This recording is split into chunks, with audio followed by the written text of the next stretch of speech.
Hello, my name is Roberto and I'm an alcoholic. How you So happy doing? to be here. Are you okay with being recorded for this portion of the Yes. meeting? Okay, go ahead. so I have a sobriety date that's 21 February of 2016. I have a sponsor that has a sponsor that works the steps of Alcoholics Anonymous. I have sponsees, and I also have a home group, which is the fifth dimension group of AA. Um, and I'm gonna share what it was like, what happened, and what it is now. So basically, I'm gonna start my story off. I was like in school, I didn't have much friends at all. Like I barely socialized. Like I was just completely isolated, and like one like for some reason, they invited me like to a like the end of the school year to go to the beach, and there was alcohol there. And yeah, I drank, and I had a blast. I became someone I wasn't. Like I was all of a sudden a fun guy, a party guy. Like I was the cool guy. And yeah, like alcohol was a solution for me. um and growing up, I had a lot of issues, like in school. Also have issues, with resentments with my family members. Like I spent like 2 years living in the same house with my dad and not talking to him, due to stuff that he did to me. And but yeah, as I was saying, alcohol was a solution for me. I started drinking and my life became better. Like because I was completely isolated. I started socializing. Um, I would have like got invited to places. um, People like had like noticed me and stuff. um, then like I quickly became like the guy that like got the fake IDs for everyone, and like got kids in the club like like at 15, 16 years old. and and yeah, like, but quickly, I started having issues with alcohol. I would get really drunk and fuck things up. And I kept on drinking. That's what I did. um since I was 16, I've tried to stop, like drinking cold turkey alcohol. I remember I did like 2 months, and like I for sure said I'm gonna quit this. I didn't see myself as an alcoholic, but I knew I had issues with it. I knew that like it was giving me problems. And I ended up drinking, not having nothing at all, no fellowship, no solution. So fast forward a couple of years, I was like 19 in college, and yeah, I was really, I was drinking. I started smoking weed, which I really didn't like at all because it made me paranoid. But um, this one night, I had a really really intense blackout, which I like completely didn't know what happened. And after that day, I like started having flashbacks of that night, and it ended up giving me like a drug induced psychosis, which completely, like I had like a really good job. I was doing an internship, in like one of Dominican Republic biggest companies, and like I completely like left the place, like no notice, just never came back. Um, and after that, I like said, oh, I'm gonna stop drinking this, blah blah blah. But I hadn't had a solution. No one gave me the message of Alcoholics Anonymous. So eventually, I ended up drinking again. Um, so like fast forward like 6 months, I was like still in college, really really with uh, I had stopped drinking, but then like I had the great idea to, yeah, I'll just become a pothead, you know. And I started, doing like drugs in the weekend, partying, um, and like my mental health really struggled, you know. Like I was completely like out of this world, you know. Like I went to the dean of the university and like told him that he needed to give me a scholarship in Harvard. He needed to get me because I was a genius.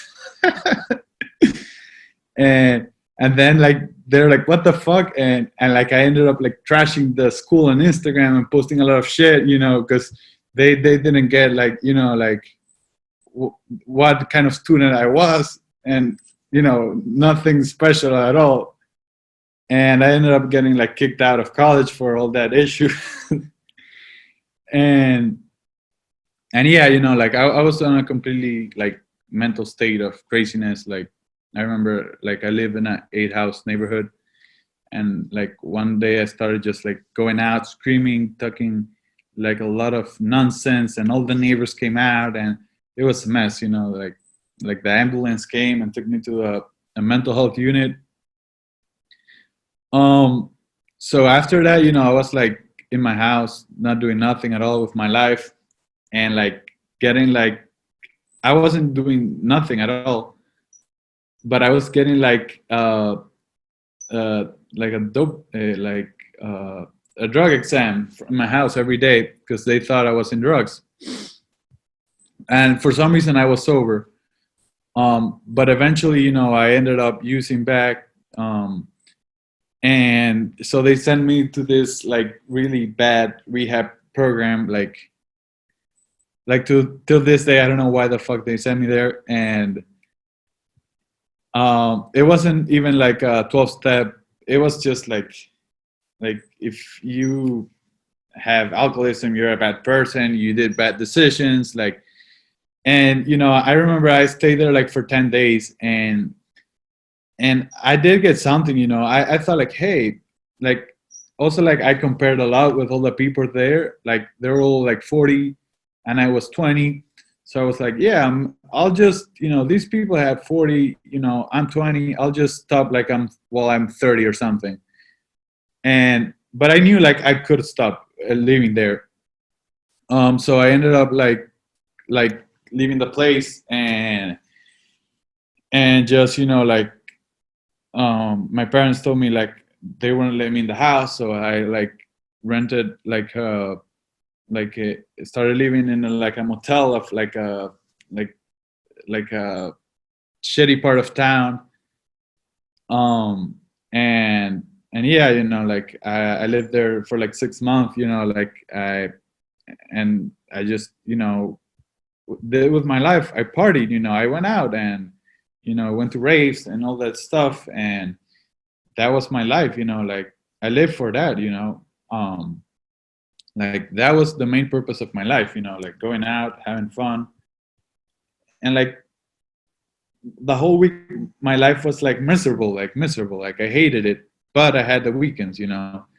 and and I was doing, you know, alcohol and other stuff every every weekend, you know. Eventually it ended up becoming on the weeks, also on the weekdays.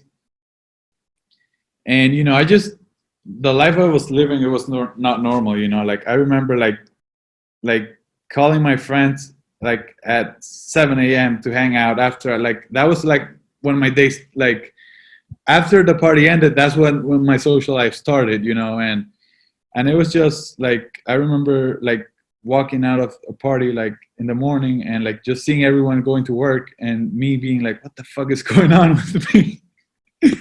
So like I ended up like struggling as well with mental health issues. But this time, you know, I was like really bad, you know. Like everyone noticed I had a problem, you know. Like at this time of my life, you know, people started to give me the message, you know. People started reaching out and just saying, hey man, you should get help. Like everybody was on me, you know. And and like some people from the program said, yeah man, like told me their stories, you know. and eventually, like I had like another drug-induced psychosis, which I completely, I thought like the CIA wanted to kill me, and if I drank or did any substance again, I was gonna die, and so I asked for help, and entered a rehab program, and like I was there for 6 months, and got introduced to the rooms, to Alcoholics Anonymous, and but at the same time in my country, I live in the Dominican Republic, so I've been living here all my life, at the time, the message I got in Alcoholics Anonymous was like, go to meeting every day. Um, don't go to places where people drink. Go to meetings and say what are your problems, and like I thought that was what sober people do, and that's what I did. I did exactly that. Um, and I ended up staying sober for like 2 years. But my life was still completely a mess, and I didn't get what was wrong with me. I just, like my life became unmanageable. I remember like being sober and like having to call 911 because I was having a panic attack about all the stuff I had in my mind. Like it was just, crazy. And, I remember a point where like no one in the rooms of the Dominican Republic like wanted, they were like this guy again, again, again. And, a few people from AA members, but specifically people that gotten their sobriety from the United States said, hey man, let's get together and let's read the book, and like I didn't know what they were talking about. But at the same time I was just sure. I mean, someone reached out and I took the help because I was desperate, and eventually, they talked me about the solution of Alcoholics Anonymous. Um, that person, for some reason, like left the country, but I knew there was a solution, so I got a sponsor that worked the steps of the Alcoholics Anonymous with the big book, and life got better.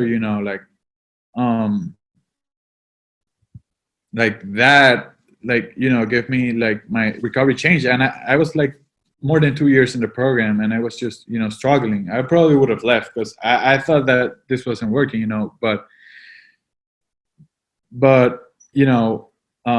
I got the message of Alcoholics Anonymous, and during this quarantine, like I had a spiritual awakening, and it was precisely that, like all the things that line up for me to stay sober, it was like completely, like it was really intense spiritual awakening, and yeah, like I'm grateful for it, because I'm sober here today.